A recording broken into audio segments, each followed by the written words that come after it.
diversos e independientes, puede mitigar la corrupción y mejorar la confianza de los inversionistas en el volátil mercado energético. Ya me tocó la pregunta incómoda. ESG, siempre que hablamos de ESG, ASG, ambiental, social, gobernanza, la G se queda como minúscula. Y yo siempre digo que la G debería de ser mayúscula y debería de ir al principio, porque va a ser la G de gobernanza la que nos va a dar la fortaleza en estos casos. Y la corrupción, yo creo que no surge de la maldad en sí, o sea, la corrupción surge de la discrecionalidad, de la falta de escrutinio. Entonces, si lo interpretamos de una forma contrario sensu, si tienes una estructura sólida con checks and balances, con supervisión constante, con protocolos, con reglas escritas, con reglas sensibilizadas, como comentaba Norma, con reglas transversales que se conozcan en toda la institución, pues vas a tener una gobernanza que evite que haya corrupción.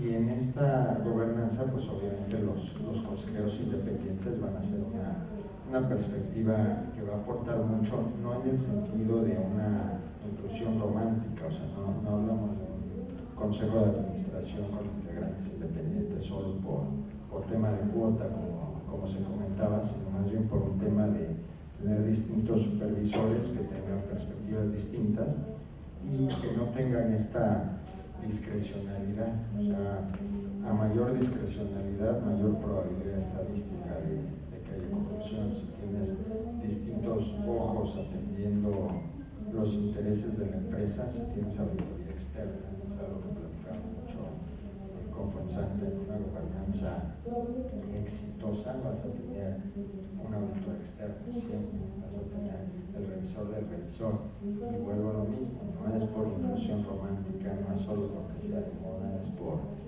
resultados estadísticos. Entonces, ese es el camino que se ha demostrado que funciona, como mencionaba Norma, en las cotizadas. A las empresas cotizadas en bolsa pues tienen más ojos que las revisan, y de cierta forma no es que estén exentas de malas prácticas, pero tienen una mayor probabilidad de mitigar esas prácticas indebidas de corrupción. Ya que hablamos tanto de petróleo hoy, yo creo que el petróleo de hoy en día debería ser la confianza.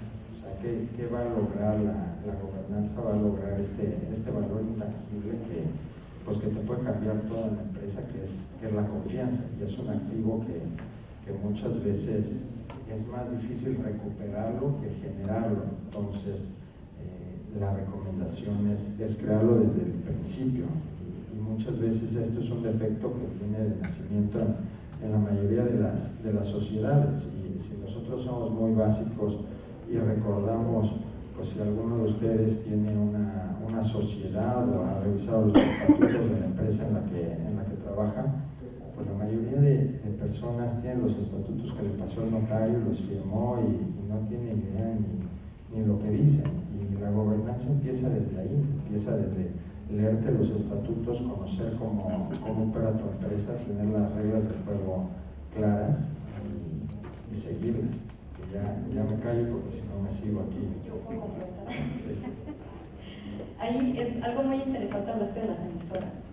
Entonces, no sé, aquí hay algunos que están trabajando en empresas que están en la bolsa mexicana. ¿No? ¿Ahí? Ok. Bueno, ¿por allá? Ok, genial. Bueno, nada, no sé si saben, pero justamente hay una norma de sostenibilidad que va de acuerdo, bueno, se llama IFRS S1 y S2 en inglés. En todas las empresas que emiten en la bolsa tienen que pues entregar un reporte de sus estados financieros de forma anual. Ahora a esos reportes se les integra la parte de sostenibilidad y la parte de cambio climático. Y a lo que voy con esto es que es muy interesante, pero dentro de ese reporte hay una obligatoriedad de reportar la gobernanza de sostenibilidad y la gobernanza climática, que es a lo que está hablando Luis Miguel. Entonces ya tenemos una obligatoriedad como empresas que estamos participando en la Bolsa Mexicana de Valores de reportar cómo está tu gobierno corporativo y justamente lo que decías, quién es responsable de qué, quién va a vigilar qué y cómo esto va a permear en la empresa y va a haber un cumplimiento de todo lo que se necesita ver. Aprovechando ahí nomás rápido, hablando de permeabilidad, creo que algo importante en sostenibilidad es cómo permea todo cadena abajo. O sea, tenemos ahorita que hablamos de cotizadas en bolsa, también tenemos empresas con matrices en Europa que les va a aplicar la directiva de debida diligencia en sostenibilidad, y al estar ellos obligados a cumplir, ¿qué es lo que van a hacer? Pues van a obligar a todos sus proveedores. Entonces volvemos a la famosa zanahoria o el palo. Si tú quieres estar en la cadena de valor de estas empresas y hacer negocio, pues tienes que cumplir, y si no, pues ¿qué va a pasar? Le van a dar la oportunidad a alguien más. Entonces, es otra razón que hay que tener en cuenta en sostenibilidad y otro incentivo para cumplir. Norma, y contigo empezamos a cerrar. Sí, solamente comentar esto ya de cómo lo que es que aquí hay un punto muy importante, porque algo que nos está viendo es el nuevo papel del consumidor. Ya no solamente es un consumidor pasivo, es el prosumer, ¿no? El consumidor activo, en donde si tú puedes tener tu cadena de valor bien, pero si no convences al público al cual está orientado tu producto y realmente evidencias que estás haciendo una obra social, que cumples con criterios ambientales, que respetas los derechos laborales de tus trabajadores, que no hay corrupción, entre otros tantos de los elementos que se tienen que considerar para una estrategia ESG, pues no, tu producto va a dejar de ser competitivo, es más, va a dejar de ser. O la gente no va a querer trabajar contigo. Y también eso, la atracción de talento, no la retención. Pero bueno, complemento esta pregunta anterior, perdón. Y por supuesto, Luis Miguel, háblanos un poco para ya cerrar, impacto en el financiamiento. Bueno, creo que ya me adelanté a hablar un poco de impacto en el financiamiento, Fonsalta también, pero para resumir, yo desde hace muchos años recuerdo que decía, así como cuando juegas con las cartas, que póker mata tercia, política de banco mata derecho. Entonces, hablando de financiación, pues ¿quién es el que nos va a guiar muchas veces? Pues el banco. Entonces, si el banco te pone ciertos criterios, te vas a alinear con esos criterios porque es el que tiene dinero. Entonces, más allá de si esto es legal o no, cuando ellos lo aplican, pues a lo mejor no es por convicción, pero es por conveniencia. Entonces, aquí sonará un poco feo, pero pues es lo que es. Entonces hay que entender la conveniencia en estos casos, y la conveniencia empieza desde la elegibilidad. Hoy en día hay una elegibilidad ESG, o sea, si no tienes en tu radar ESG, si no lo tienes en tu empresa, pues va a haber beneficios o ciertos productos financieros en los que de entrada, como decía Fonsalta, ya ni vas a ser elegible, o sea, ya estás fuera por completo. Y suponiendo que ya eres elegible, tienes que mantenerte elegible, porque no es solo al principio, tiene que haber una trazabilidad constante, tiene que haber un reporting constante, si no, adiós crédito.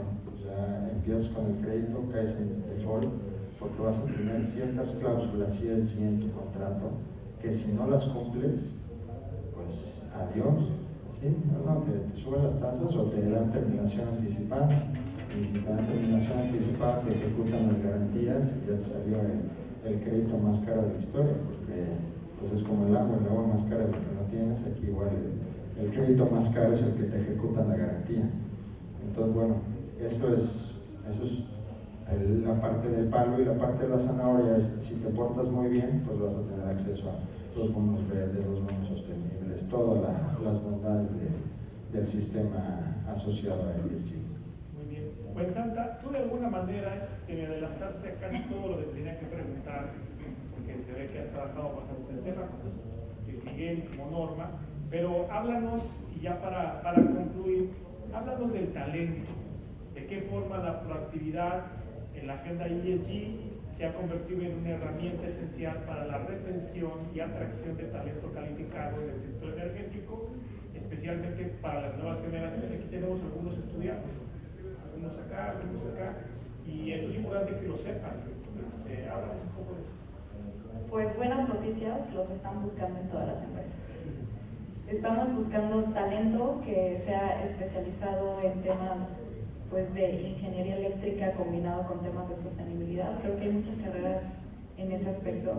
Estamos buscando, es muy interesante porque aparte de todo, cada vez más escuchamos como la gente que quiere trabajar en las empresas pregunta, bueno, ¿y tú qué haces en este aspecto? ¿Y tú cómo cuidas el medio ambiente? Y tú, estábamos hablando de hecho creo que hace poquito con alguien de una empresa que utiliza barcos para hacer monitoreos en Deep Ocean, exacto, creo que sí es.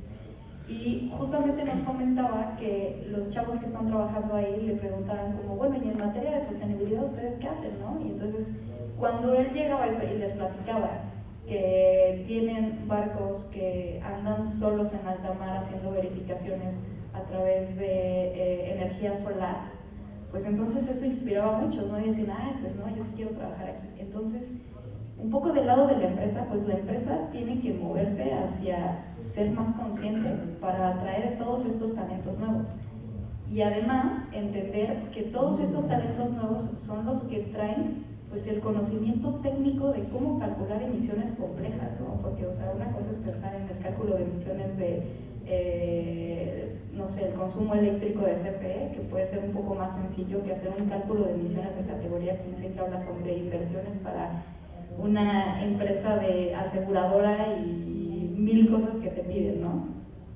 ¿Quiénes son los que tienen el expertise? Bueno, quizás no el expertise, pero el conocimiento y a los que estamos preparando son los jóvenes, son las empresas, son las carreras nuevas del Poli, las carreras nuevas en el TEC, en la UNAM, son las carreras nuevas de ingeniería en sostenibilidad y en cuestiones de eléctricas, que ustedes me dirán más cómo se llaman porque no estoy tan updateada con eso.